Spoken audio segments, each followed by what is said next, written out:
This is footage of me riding on the highway as a beginner motorcyclist. Tell me, what do you see? This is an optical illusion. Again, tell me, what do you see? Do you see a motorcyclist riding on the highway? Or do you see a motorcyclist deploying 4 specific skills in a concerted and mental effort to stay safe? Do you see a man looking directly at you with his chest facing you? Or do you see a man looking to the right with his chest facing the right?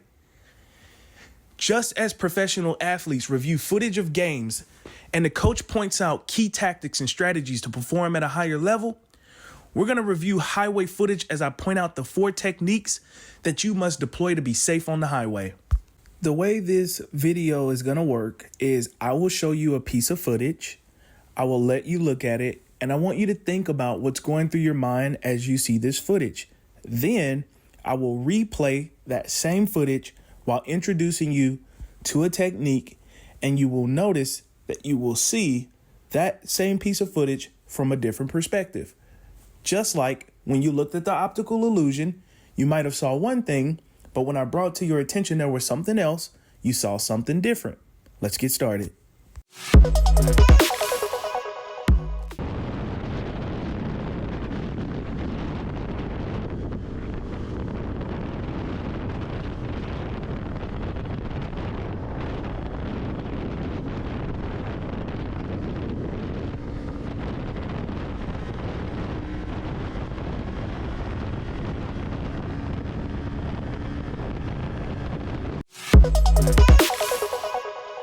First technique I want to introduce you to while riding on the highway is lane positioning. Pay attention to how when I come on the highway, the first thing I do is I make sure that it's safe, then I go to my far left lane. That's the first component of lane positioning. The second thing I want you to notice is while I'm in the far left lane, as soon as I have stability, I'm riding in the number 2 lane position of the highway. Here is a diagram for your reference of what the number 2 lane position is. The reason I'm choosing this lane placement is because it allows me to see and be seen, and it also creates a very good space cushion for an escape route. It also reduces the amount of thinking that I have to do. What I mean by that is I don't have to worry about cars on both my left and my right. I only have to worry about the cars to my right, which would enter and exit my position. This creates a safer lane placement on the highway.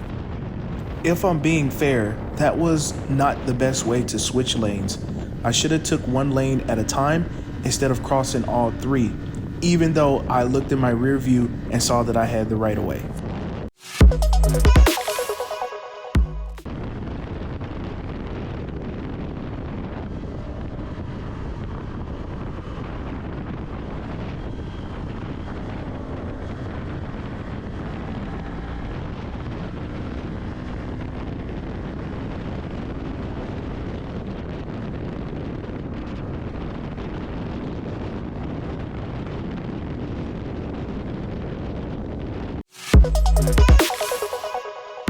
The second technique I want to bring your attention to is space cushion. If you look here, I have poor space cushion. Anything can happen. The 3 vehicles that are to my left, immediate front, and right could all brake at the same time due to an emergency ahead of me, and I would crash into them. So this is poor space cushioning. What I immediately do is I speed up enough to get around the car to my left. Now, if the car to my right was to veer into my lane to the left, notice over here on the left, I can move to the left and take evasive action. So I continue moving forward, and now I immediately have great space cushion to the front, to the left, and to the right. This reduces my chances of being hurt. If you've been looking for a case that'll work with your bike, check this one out. And by the way, I'm going to be giving this out to one lucky person. Just make sure that you have subscribed and drop a like and a comment about which highway tip you found the most useful, and I'll get this over to you. The Let Me Calm BMO2, which stands for Bike Mount O2, has a nice solid construction, and it's cool how they have adapted the centerpiece to be resizable to fit different size handlebars. The ball head joint is a great addition as it allows for the mount to have many different positions on the handlebar to suit your viewing preferences when riding. There's also a nice solid lock on the back that locks the mount in position, so your motorcycle vibrations really shouldn't be a cause for concern, and in my opinion, I like this a lot better than the friction-based mounts. There's also optimal spacing to use your phone with a case, so you should be good to go, but I don't think it'll work with those fat brick cases that come with the 1987 Pimp belt clip, so beware of that. But any normal person rocking a normal size case up to 15mm thickness will be supported at no problem, according to Lemmy-Call.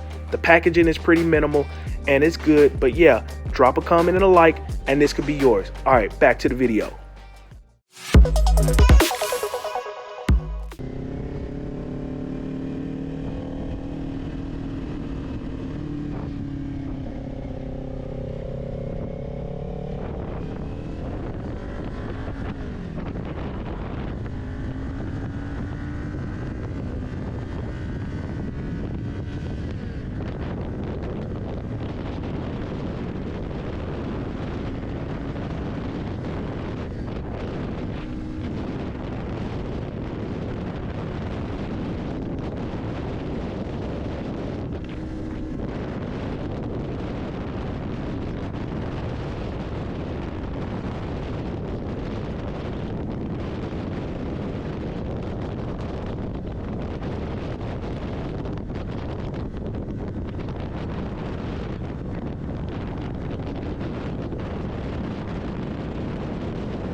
This next technique that I'm doing is very easy to overlook.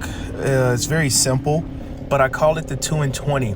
So the first thing is I'm constantly looking at the vehicle that is directly in front of me, and then I get a marker on the road. That marker can be one of the white highway stripes that you see here on the ground. It can be a pole, it can be a sign, it can be anything.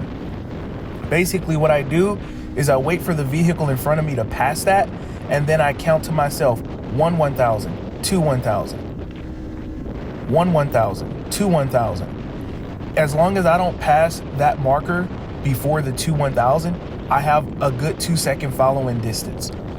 That's the 2-second rule. The other rule is the 20-second rule. Some people use 10, I use 20. Basically, I'm scanning 10 to 20 seconds out in front of me so that I can adjust to the conditions that are changing around me without having to grab a fistful of brakes. Because we know if we grab a fistful of brakes that we're gonna go over the bars. So that's how you'll see here, I was able to react quick enough because as I'm scanning out, not to the silver car, but to the cars as far as I can see, I see them hitting their brakes, which means the cars that are closest to me are gonna end up hitting their brakes. So I'm able to slow down in a nice controlled and smooth manner without crashing. So that's the 2 and 20-second rule. And that's what I'm deploying here in this clip.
the next thing I want to introduce you to is what I call the WWW strategy. The first W stands for what's going on around me. The second one is what do I need to do? The third one is, well, hurry up and do it already. And then the dot just simply means repeat. What do I need to do? What's going on around me? What do I need to do about it? Well, hurry up and do it. So in this clip, what's going on is traffic is slowing down. What do I need to do about it? The first thing I do is I rev up my engine so that the car around me can hear me. The other thing that's going on is I've stopped, I'm in first gear, and I'm gonna angle the nose of the bike to the right just in case someone comes behind me. I have an escape path. Also, I'm gonna look in my rear view mirror just to make sure no one's coming. I then begin to lane filter. As I'm lane filtering, I'm repeating the cycle. What's going on around me? Traffic is moving slow. What do I need to do about it? Lane filter. I'm lane filtering so no one behind me hits me when I'm in that stop position. Well, hurry up and do it. So I started lane filtering and repeat the cycle. What's going on around me? What's going on around me is traffic is going slow and it's merging. What do I need to do about it? I drop my gear and I begin to feather the clutch just to make sure I have good clutch control. See, that's what I'm doing. And then I repeat, what's going on around me? Cars are in a single line. We're moving forward. What do I need to do about it? Have good clutch control. Well, hurry up and do it. That's exactly what I'm doing it. And repeat. As I get ready to go on the freeway, what's going on around me? What's going on around me is I'm in a slow lane and cars are speeding by me on the left side. What do I need to do about it? Pick up speed while maintaining a good space cushion with this white car in front of me. Well, hurry up and do it and repeat. Okay, what's going on around me? Well, what's going on is I'm getting ready to merge. I've picked up speed, but cars are still going fast. So what do I need to do about it? Pick up speed and create a space cushion. Or hurry up and do it and repeat. What's going on around me? Poor space cushion. Well, what do you need to do about it? Create a good space cushion. Well, hurry up and do it. Well, I'm doing it. I'm creating a space cushion. I'm going to move to the lane to my left to create that space cushion. See, right here. Now, repeat the cycle. So it's very simple. What's going on around me? What do I need to do about it? Well, hurry up and do it and repeat.